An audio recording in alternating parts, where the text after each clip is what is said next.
Halo teman-teman semua, welcome back di YouTube channel saya. Di mana pada YouTube channel ini, teman-teman bisa menemukan berbagai macam konten tentang analisa teknikal maupun analisa fundamental yang tentunya dapat bermanfaat untuk menambah wawasan teman-teman semua. Di mana pada kesempatan kali ini, saya akan kembali melakukan ulasan 12 saham secara teknikal yang dapat teman-teman jadikan pertimbangan untuk melakukan trading di minggu depan, plus satu saham bonus yang menurut saya layak investasi, ya, tapi menggunakan view teknikal. Dimana sebelumnya ketika market bergerak sangat volatile, cukup sulit bagi saya untuk menemukan saham-saham yang memiliki potensi kenaikan yang kuat ya. Namun pada kesempatan kali ini, kembali terdapat cukup banyak saham-saham yang memiliki potensi kenaikan yang kuat untuk diperhatikan pada perdagangan minggu depan. Oke, pertama-tama kita akan mulai terlebih dahulu dengan ulasan ISG. Mungkin bagi teman-teman yang sudah join di channel Telegram saya ya, di SM Saham Free, sudah mengetahui saya sudah memberikan update tentang potensi technical correction yang akan terjadi pada ISG ketika ISG berhasil breakout pada tanggal 22 Juli 2021 ya. Jadi kenapa ini bisa mengalami technical correction teman-teman semua ya. Jadi penjelasan secara teoritisnya adalah sebagai berikut. Karena area resist kotak merah ini yang juga dihimpit dengan trend berwarna kuning ini merupakan area resist yang sangat-sangat kuat ya, dimana artinya di area resist tersebut tentunya cukup banyak mungkin pelaku pasar yang sebelumnya nyangkut gitu di atas gitu ya, atau nyangkut beli di sini atau mungkin beli di atas sehingga memutuskan untuk melakukan penjualan ketika ISG sudah berhasil naik ke level tersebut ya, tentunya dengan saham mereka masing-masing ya. Ini memancing mereka untuk melakukan penjualan, di mana ketika mereka sudah mengalami profit sedikit ataupun kembali ke harga modalnya, mereka akan mulai melakukan penjualan. Untuk itu mungkin bagi teman-teman yang baru mampir ya di YouTube channel ini untuk bisa join juga di free channel Telegram saya, di mana untuk link joinnya sudah saya sertakan pada deskripsi video. Lalu untuk skenario ISG sendiri bagaimana ya? Nah, kalau melihat kondisinya maka skenario pertama yang paling ini adalah ketika ISG ini bergerak konsolidasi teman-teman semua ya. Dia bergerak konsolidasi menyisir area resist kotak merah ini, kemudian mengalami breakout kembali dan naik menuju ke level resist kotak biru yang saya gambarkan ya. Jadi kurang lebih level 6240 sampai 6250. Ya, namun skenario kedua bisa juga terjadi ketika nanti di minggu depan ISG kembali terkoreksi ya. Tapi menurut saya terkoreksi tidak akan dalam teman-teman semua ya. Cuman akan masuk kembali ke dalam range konsolidasinya ya, dimana mungkin ini akan bertahan selama 1 sampai 3 hari ke depan gitu ya. Baru kemudian nantinya akan kembali terjadi penembusan breakout. Ya, ini adalah sesuai harapan kita seperti itu. Ini juga cukup baik ya, namun memang menuntut kesabaran kita lebih panjang aja seperti itu. Ya, itu adalah skenario pergerakan pada ISG jika market normal ya. Dimana jika tidak terdapat sentimen-sentimen negatif yang menekan market dengan kuat ya, yang membuat harga saham-saham kembali mengalami penurunan yang sangat kuat. Kalau melihat teknikalnya sih memang dengan adanya penembusan ini sudah terbuka satu harapan positif kita bahwa ISG kita akan mulai mengalami kenaikan lagi seperti itu. Nah, tentu harapan ini perlu kita jaga dengan tidak mendapatkan berita-berita lagi ataupun sentimen-sentimen negatif baik secara domestik maupun secara eksternal seperti itu. Oke, sekarang kita mulai saja langsung dengan ulasan saham pertama yaitu LSIP. Oke, saya pilihkan LSIP ya teman-teman semua ya. Memang kalau melihat secara teknikalnya ini sudah menguat momentumnya ya, bahkan MACD bergerak dengan sangat signifikan, ditambah dengan volumenya juga yang sudah mulai naik di atas rata-rata seperti itu. Nah, secara teknikal memang saham ini masih berpotensi mengalami swing up ya teman-teman semua ya, karena dia masih bergerak di bawah area resistnya seperti itu. Namun melihat potensi yang terjadi saat ini ya, di mana saham ini sudah berhasil melewati sebuah area resist dan bertahan, maka dia berpeluang untuk melewati area resist berikutnya seperti itu ya. Nah, kalau melihat posisi teknikalnya maka strateginya adalah sebagai berikut. Teman-teman bisa beli ketika LSIP break level 1150 ya, dengan stop loss di level 1080 dengan target price di level 1240 ya. Kurang lebih ini target price-nya berada di resist kotak biru yang saya gambarkan ini ya, seperti itu. Dengan risk kalau saya hitung ini kurang lebih 7% ya teman-teman semua. Nah, cuma sedikit perlu menjadi catatan bahwa nanti ketika LSIP berhasil melewati resist kotak hijau yang saya gambarkan ini, mungkin akan terjadi sedikit pullback ya. Ketika LSIP menyentuh sedikit level resist minor ini gitu ya. Jadi jangan berharap juga LSIP akan langsung naik dengan kuat ya, namun justru dia akan mengalami koreksi terlebih dahulu dan bertahan di atas area resist kotak hijau baru kemudian naik lagi seperti itu. Dan kalau dia nanti mampu naik melewati resist line ini dan menguji area resist yang saya gambarkan ini, maka sangat besar peluangnya bagi LSIP untuk memulai fase uptrend barunya. Seperti itu ya, kurang lebih strateginya. Baik, untuk saham kedua yaitu saham WSKT. Ini adalah salah satu saham dari sektor konstruksi yang menurut saya teknikalnya paling bagus ya pada posisi saat ini. ya. Kenapa seperti itu? Di sini bisa saya jelaskan teman-teman semua ya. Jadi pertama dia sudah berhasil keluar dari resistance majornya. Ya, ingatnya adalah resistance major, basis yang sangat panjang sekali untuk ESKT. Kemudian secara indikator MACD, ini mengukur momentumnya juga sudah mengalami kenaikan ya. Ini sudah terus bergerak naik ya dengan kondisi yang menanjak seperti itu. Diikuti juga dengan peningkatan volume, di mana saat ini sedang mengalami konsolidasi setelah breakout resistance majornya seperti itu. Nah, jadi strategi yang paling ideal untuk kondisi ini adalah kita harus beli buy on breakout ya di level 1025 dan tempatkan stop loss di level 945 ya. Jadi teman-teman beli ketika PSKT break level 1025, tempatkan di 1030 ataupun di 1035 tergantung risk profile teman-teman semua ya, dengan stop loss di level 945, dengan target price ini di level 1140 ya. Jadi kita jadikan terlebih dahulu daerah sini ya sebagai daerah target price pertama, karena ini adalah middle area yang berpotensi menjadi resist penghalang bagi WSKT berikutnya ya, itu di level 1140 ya. Namun di posisi entry saat ini cukup high risk ya, saya hitung kurang lebih levelnya adalah di level 8,2%. Jadi perlu dipertimbangkan kembali bahwa resiko ini adalah resiko entry high risk seperti itu. Namun menarik sekali kalau misalnya nanti WSKT mampu melewati resist kotak biru ini, artinya dia sudah berpotensi mengkonfirmasi early uptrend-nya ya. Tinggal tugas selanjutnya adalah dia harus melewati resist kotak biru yang saya gambarkan lagi. Ini akan menjadi konfirmasi pergerakan uptrend berikutnya dari WSKT. Ya, bicara katalis sendiri, kalau saya perhatikan di berbagai macam media sosial ya sudah muncul wacana-wacana pelunasan dari penjualan ruas tol WSKT ya. Kemudian juga ada bantuan dana PMN dari pemerintah. Jadi ini berbagai macam sentimen positif yang menurut saya bisa menggerakkan harga saham WSKT seperti itu ya. Oke, berikutnya kita akan masuk ke saham ketiga yaitu Inco. Nah, pada screening saya kali ini teman-teman semua ya, saya juga mendapati sektor logam ini menjadi sektor yang cukup bagus teknikalnya seperti itu ya. Nanti tinggal ikuti saja saham-sahamnya apa saja. Nah, yang pertama adalah saham Inco. Dimana kalau kita perhatikan dari sisi garis MACD, ini sudah mulai bergerak naik, dimana sebelumnya flat, artinya sudah mulai build up momentum. Dan saya konfirmasikan ke dalam price action-nya, ini jelas sangat menarik sekali. Karena Inco berhasil bertahan dari area resistennya yang saat ini berubah menjadi support. Ya, dan kalau saya gambarkan di sini, terdapat halangan kecil atau resist kecil yang saya gambarkan dengan kotak kuning ini, yang kalau ditembus oleh Inco, maka potensi harga saham ini akan bergerak naik seperti itu ya. Nah, namun sekali lagi ini kita perlu perhatikan ya. Di sini terdapat sebuah area resist gap ya. Jadi sini saya masih jadikan dulu sebagai target price awal bagi Inco ya. Karena menurut saya resist gap ini mungkin tidak akan mudah ditembus ya dengan cepat oleh Inco ya. Namun apabila nanti Inco berhasil melewati ini, maka potensi dia untuk naik dengan cepat itu sangat terbuka sekali ya. Sehingga strategi yang paling ideal saatnya adalah kita harus tetap beli ketika Inco berhasil break level 5450 ya, dengan stop loss di level 5050, dengan target price itu di level 5750. Nah, jadi saya masih tempatkan area gap resist ini yang saya gambarkan sebagai kotak biru ini sebagai TP bagi Inco ya di level 5750, di mana entry pada posisi breakout saat ini dengan risk 7,7% ini cukup menarik ya seperti itu. Karena sangat membuka harapan bagi Inco untuk terus naik lebih tinggi lagi kalau dia berhasil melewati area resist kotak biru ini seperti itu ya. Oke, saham berikutnya yang akan saya ulas adalah saham TINS. Nah, ini kembali dari sektor logam seperti yang saya sebutkan sebelumnya. Saham TINS juga sangat-sangat menarik ya, karena dari sisi indikator MACD juga bergerak naik, bahkan ini sudah melewati area center line, artinya memang momentum positifnya sudah sangat kuat, diikuti dengan peningkatan volume ya, khususnya pada perdagangan Jumat lalu volumenya juga cukup tinggi, dan saat ini sedang menyisir sebuah area strong resistnya ya, seperti itu. Sehingga tentu ini bisa membuka lagi harapan bagi TINS untuk memulai fase uptrend barunya. Ya, sehingga strateginya bagaimana? Kalau melihat posisi penutupannya sebelumnya, ini sebenarnya sudah break sih level 1730 ya.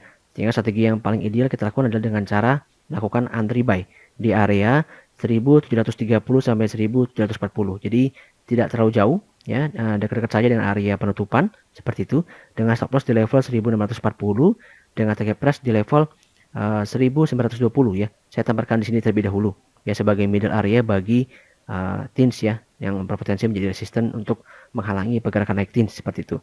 Nah, pada level entry saat ini kurang lebih saya hitung 5,4%. Ya, ini cukup low. Jadi entry TINS ini sangat menarik menurut saya seperti itu ya, dengan peluang kenaikan yang lebih tinggi dibandingkan peluang penurunannya seperti itu.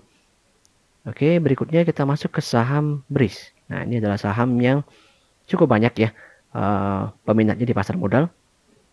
Dan kalau kita perhatikan secara teknikal sangat bagus ya. Jadi posisi technical MACD juga bergerak naik, dan dari sisi garis teknikalnya juga sangat bagus ya.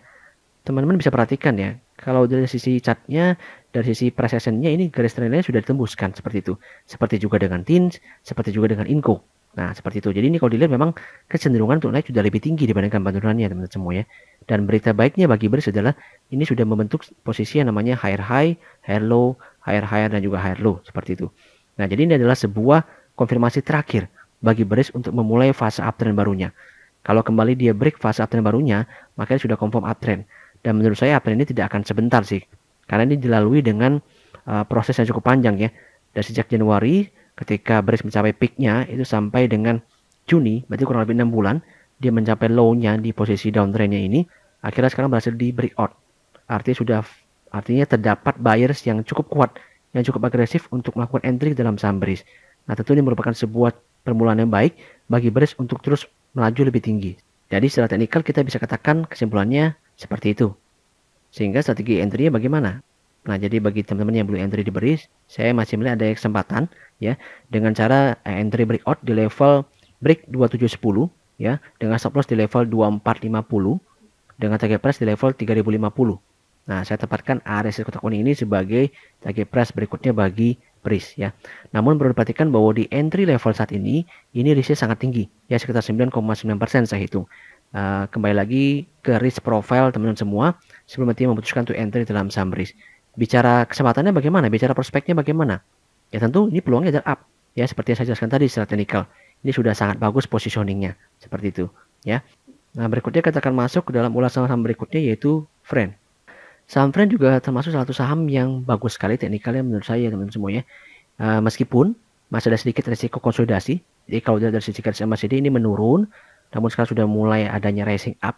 Ya, sehingga terlihat memang di sini secara price action terkonfirmasi bahwa dia memang mengalami konsolidasi, namun sekarang sedang mengalami percobaan untuk keluar dari konsolidasi tersebut seperti itu, ya.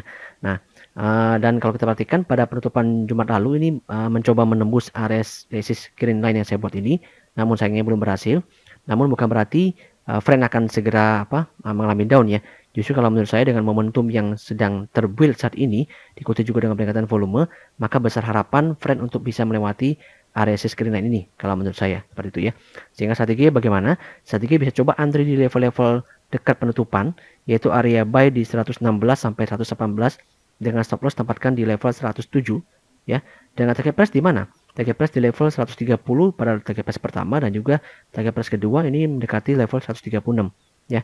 Ini cukup menarik teman-teman semuanya karena ini adalah sebuah area yang menurut saya akan menjadi titik penentuan pergerakan saham Friend seperti itu. Karena kalau misalkan nanti Friend bisa melewati year high ini, maka bukan tidak mungkin level 150, level 160 itu bisa ditembus oleh Friend seperti itu. Karena mungkin sentimen-sentimen berbagai macam faktor-faktor yang mendukung kenaikan harga saham Friend ke depannya. Seperti itu ya. Namun pada posisi entry saat ini saya hitung resiko entry kurang lebih di level 8,5%. Ya, jadi tetap high risk. Jadi kembali lagi harap perhatikan risk profile teman-teman semua.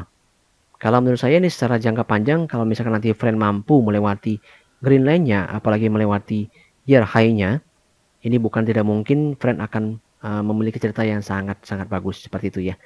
Oke, sekarang kita lanjutkan ke saham berikutnya yaitu LPPF. Ya, LPPF ini saya pilihkan teman-teman semua ya, yaitu dengan potensi untuk melakukan namanya swing trading. Nah, saya akan jelaskan secara teknikalnya sebagai berikut. Secara garis MACD masih down. Ya, artinya memang tekanan turunnya sebelumnya sangat kuat sekali ya. Namun kelihatan ketika dia menyentuh support line-nya ini berhasil kembali mengalami rebound. Nah, ini yang dikatakan bahwa area support ini masih cukup kuat untuk menahan pergerakan daripada LPPF. Dan kalau melihat historical pergerakan harga sahamnya, setiap kali dia rebound dari area support line ini dia berhasil naik dengan kuat seperti itu. Ini 1 kali, 2 kali seperti itu. Nah, ini adalah percobaan yang ketiga kalinya seperti itu. Nah, jadi memang ini peluangnya adalah swing trading teman-teman semuanya. Kalau dari posisi teknikalnya maka teman-teman bisa antri itu kurang lebih level 1840 sampai 1850. Ya, jadi tidak jauh-jauh dari harga penutupan dengan stop loss di level 1775. Dengan target price kita tempatkan dulu ya di area pendek ini di level yellow line yang saya buatin di level 2140 seperti itu. Nah, pada entry swing ini untuk risikonya cukup rendah ya. Saya hitung kurang lebih 4% saja ya. Karena memang ini adalah posisi teknikal yang kita manfaatkan swingnya atau technical rebound di saham LPPF. Oke, kita lanjutkan ke saham yang berikutnya yaitu kembali ke saham pada sektor logam. Nah, seperti saya bilang tadi ya, udah kita ulas saham sektor logam yaitu Inco, Teens, dan sekarang adalah Antam. Nah, secara positioning teman-teman semuanya, Antam ini lebih bagus daripada yang kedua tadi. Ya, kenapa seperti itu? Jadi kalau dari sisi RSI MACD memang masih flat, namun sudah mulai ada rise up-nya. Ya, dari sisi teknikal sendiri sudah memenuhi namanya aturan. Aturan apa sih? Aturan di mana ketika sebuah saham yang berhasil keluar dari fase downtrend-nya, ini akan dimulai terlebih dahulu dengan fase sideways. Dan ini sudah terjadi di saham Antam. Dan yang menariknya di fase sideways ini, area of buyer sudah meningkat. Seperti itu. Yang ditandai dengan kemampuan Antam untuk bertahan dari tekanan nih, seperti ini. Jadi setiap kali kalau kita lihat ya, dia mendekati area resist kotak kuning yang saya gambarkan ini, dia mengalami rejection, namun dia berhasil kembali bertahan dan terus menyisir area resist ini. Artinya buyersnya ngotot teman-teman semuanya untuk membeli saham Antam ini. Dan kalau seperti ini, maka peluangnya untuk breakout itu jauh lebih besar dibandingkan peluangnya untuk down. Ya, seperti itu. Dan kalau kita lihat dari sisi indikator volume, ini juga sudah mulai mengalami peningkatan kembali. Artinya memang minat buyer ini cukup tinggi di saham Antam, seperti itu. Nah, kalau dia berhasil break level konsolidasinya, artinya dia akan secara cepat langsung membentuk fase uptrendnya. Oleh karena itu strateginya bagaimana? Strategi yang paling ideal adalah kita beli ketika Antam break level 2690, ya, itu dengan stop loss di level 2520, ya, dengan target price itu di level 2920, ya. Di mana sini saya ada sebuah area gap ya. Teman-teman bisa jadikan gap itu sebagai sebuah area resistance. Nah, ini adalah menjadi area resistance pertama terlebih dahulu untuk pergerakan Antam. Di mana jika nanti Antam mampu melewati dan bertahan di atas area ini, maka bukan tidak mungkin dia akan naik dengan cepat ke level 3200. Jadi ini adalah sebuah peluang entry yang menarik di saham Antam semuanya. Dan pada level entry saat ini saya hitung risknya hanya 6,6% saja. Ya, jadi medium risk. Nah, jadi ini bisa dipertimbangkan oleh teman-teman semua untuk entry dalam saham Antam di minggu depan. Ya, kembali lagi harus disiplin kalau Anda melakukan trading. Harus pasang stop loss seperti itu ya. Karena market dapat kapanpun bergerak untuk turun kembali. Ya, tentu kita harapkan inflow ke dalam saham-saham komoditas ini bisa bertahan sehingga tetap mampu menopang pergerakan harga di ISG. Seperti itu. Nah, berikutnya kita akan masuk ke saham yang lain yaitu agro. Nah, ini juga dari hasil screening saya memiliki potensi kenaikan lanjutan teman semua ya. Dan kalau kita perhatikan dari garis MACD, ini kembali golden cross dengan kecenderungan mengalami peningkatan. Volume juga sudah mulai meningkat kembali ya secara rata-rata. Dan secara technical price action sendiri ini kembali berpotensi mengalami next breakout. Seperti itu. Namun memang pada posisi entry saat ini leverage-nya si agro sangat tinggi sekali teman-teman semuanya. Jadi ada dua skenario bagi teman-teman semua yang menonton video ini. Yang pertama adalah ketika agro break level 2430 dengan stop loss di level 2150 dengan target price di level 2740 ya, di garis Fibo yang saya gambarkan ini, itu risknya adalah 12%, jadi sangat tinggi sekali. Ataupun pengen coba sedikit ambil risk yang lebih rendah, bisa coba ya, dicoba antri, itu di range antara 2340 sampai 2350. Nah, sekali lagi, jadi bisa saja nggak dapat ya teman-teman semua ya di level tersebut. Kalau memang teman-teman berani risk taker ya bisa beli ketika dia breakout. Karena kalau diperhatikan momentumnya ini agro potensi sekali sih untuk kembali lanjut mengalami kenaikan seperti itu. Jadi baik beris, agro ini sama-sama mendapatkan inflow ya, sehingga memiliki potensi secara teknikal untuk kembali melanjutkan kenaikannya. Ya, saham agro juga menjadi salah satu saham di portfolio saya ya, sehingga saya juga terus hold dan tentu saya akan sampaikan juga update-nya di channel Telegram SM Saham Free saya. Oke, berikutnya kita masuk ke saham AGI. Ya, ini juga salah satu saham yang dalam deteksi saya ini memiliki momentum potensi kenaikan yang cukup kuat di minggu depan ya. Kalau kita perhatikan dari sisi garis MACD ini sudah mulai mengalami golden cross mirip seperti saham sebelumnya ya.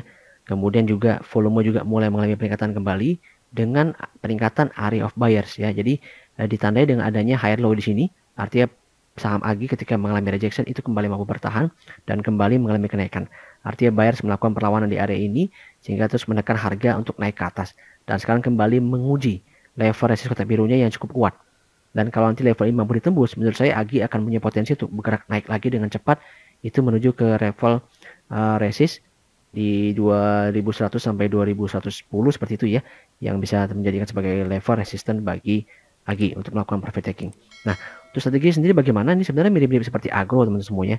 Jadi kalau untuk skenario pertama ini resikonya high sekali ya, sekitar 12% kalau saya hitung, yaitu teman-teman bisa beli ketika AGI break level 1790 dengan stop loss di level 1580 ya, dengan target price tadi ya 2100 sampai 2110 seperti itu. Ataupun kalau mau coba antri sedikit untuk mengurangi risiko, itu bisa coba antri di level 1700 menurut saya ya, seperti itu. Nah, kalau memang momentumnya sih mungkin akan sangat besar sekali peluang bagi AGI untuk mengalami kenaikan, namun memang risk entry ya sangat tinggi sekali. Jadi ini perlu diperhatikan lagi bagi teman-teman untuk bisa menerima besaran loss-nya seperti itu ya. Kalau misalnya saya sebutkan risk-nya 10%, artinya kalau teman-teman entry di level 10 juta, artinya teman-teman harus bisa siap menerima loss 1 juta. Nah, itu pertimbangannya ya. Jadi itu pertimbangan dari informasi besar entry yang saya informasikan. Oke. Nah, berikutnya kita akan masuk ke saham yang lainnya, yaitu saham zinc. Nah, kembali ke sektor komoditas logam khususnya ya. Ini memang cukup unik ya, namun dari hasil screening saya ini memang cukup banyak saham-saham logam yang masuk dalam deteksi saya. Jadi memang ini saya melihat adanya inflow atau aliran dana yang masuk dalam saham-saham pada sektor logam.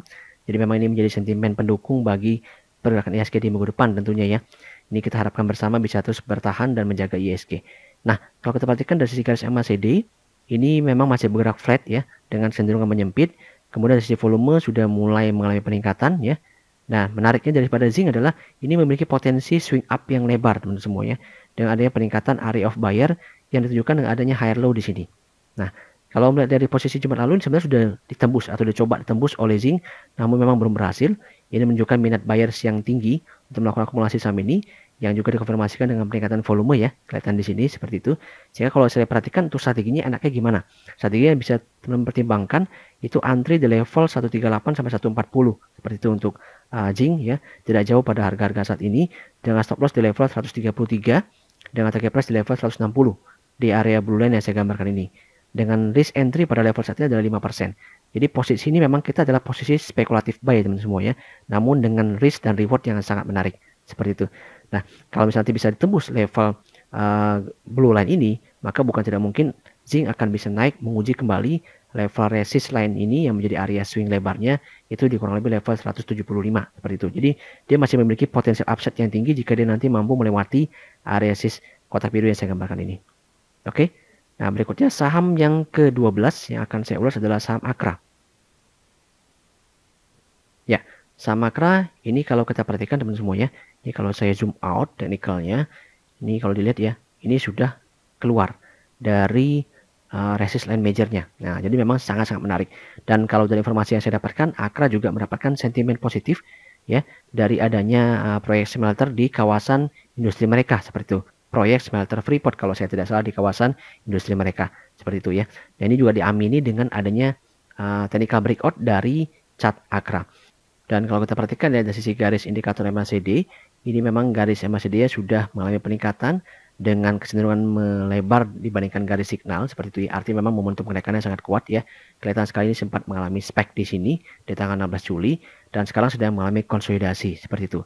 Ini adalah sebuah potensi atau peluang yang menarik karena ini adalah konsolidasi yang menunjukkan kemampuan Akra untuk bertahan. Jadi ketika dia breakout, dia mengalami pullback kembali, namun pullback ini tidak berhasil membuat Akra untuk masuk kembali ke dalam area konsolidasi lebarnya, namun kembali bertahan ke atas seperti itu ya. Nah, jadi peluangnya bagaimana? Untuk entry sendiri bisa teman-teman tempatkan itu di level 3480 sampai 3500. Jadi entry buy di level tersebut dengan stop loss di level 3280. Dengan target price saat ini kita tempatkan terlebih dahulu level 3760 sebagai target price kita ya, karena ini adalah level kunci pergerakan daripada Akra. Jika nanti Akra mampu melewati RSI sebulan ini akan sangat-sangat menarik sekali story ke depannya kalau menurut saya ya, karena ruang di atasnya sangat kosong teman-teman semuanya. Dengan dukungan sentimen fundamental ini akan membuat para buyers kembali masuk melakukan akumulasi pada saham Akra. Dan risk entry saat ini juga cukup medium ya, jadi sekitar 6% saja saya hitung, jadi sangat-sangat menarik antara risk dan rewardnya untuk melakukan entry di saham Akra. Oke, sekarang kita sampai ke saham ke-13, yaitu saham bonus dari saya, yaitu BBNI. Nah, sekali lagi teman-teman semuanya, untuk ulasan BBNI ini bukan ulasan trading ya, namun adalah menurut saya saham yang layak investasi bagi teman-teman yang ingin mencari saham investasi dalam time frame 1 sampai 3 tahun ke depan. Jadi saya di sini hanya ingin menggambarkan dan memberikan skenario pergerakan harga BBNI ke depannya, itu kemungkinannya akan seperti apa. Nah, kenapa saya pilihkan BBNI teman-teman semuanya? Karena ini ada sentimen dari aksi buyback mereka yang saya perkirakannya sangat positif. Dan ini sudah terbukti sudah mampu mengangkat harga saham BBNI sebelumnya ketika berita tersebut dirilis. Ya, namun sayangnya secara teknikal ini ada utang ya, ada utang yang harus dibayar oleh BBNI dan kita harapkan dapat segera terlunasi ya, yaitu ketika BBNI menyentuh menutup kembali level gap up-nya ini di level kurang lebih 5.000. Ini bisa teman-teman menjadikan pertimbangan sebagai area beli untuk investasi. Sekali lagi, dan ini adalah area beli pertama untuk investasi dengan time frame 1 sampai 3 tahun. Lalu nantinya teman-teman bisa beli dan simpan saham ini ya, dengan adanya harapan sentimen dari buyback ini yang sangat positif menurut saya, itu bisa mengangkat harga saham BBNI setidaknya itu sampai dengan Oktober 2021 ya, karena memang masa pembelian buybacknya sampai dengan saat itu. Juga mungkin terjadi sampai dengan akhir tahun jika kinerja BBNI juga kembali membaik untuk melewati area green line ini dan juga resisten warna biru yang saya gambarkan ini, yang menjadi sebuah area kunci bagi pergerakan saham BBNI ke depannya. Jika nanti mampu diangkat sampai melewati range ini, maka saya cukup yakin ini saham BBNI nantinya akan bergerak lebih ringan ke depannya. Nah, dibandingkan semua saham Big Bank, saham BBNI merupakan saham dengan teknikal yang paling bagus menurut saya. Meskipun saat ini masih belum confirm break downtrendnya ya seperti itu. Namun memiliki peluang ataupun katalis positif yang lebih tinggi dibandingkan saham bank lainnya seperti itu. Oke, demikian ulasan saya untuk 13 saham pada kesempatan kali ini. Silahkan ditonton kembali ulasan dari awal hingga akhir jika ada yang dirasa kurang jelas. Ambil juga pesan-pesan edukasinya ya. Jadi agar nantinya teman-teman bisa pede, bisa percaya diri dalam melakukan technical. Bagaimana cara saya melakukan penarikan garis, bagaimana cara saya melakukan penentuan area support dan resistance untuk jadikan sebagai wawasan teman-teman semua. Oke, jangan lupa juga untuk teman-teman yang baru mampir di YouTube channel ini untuk subscribe, like, dan juga share video ini.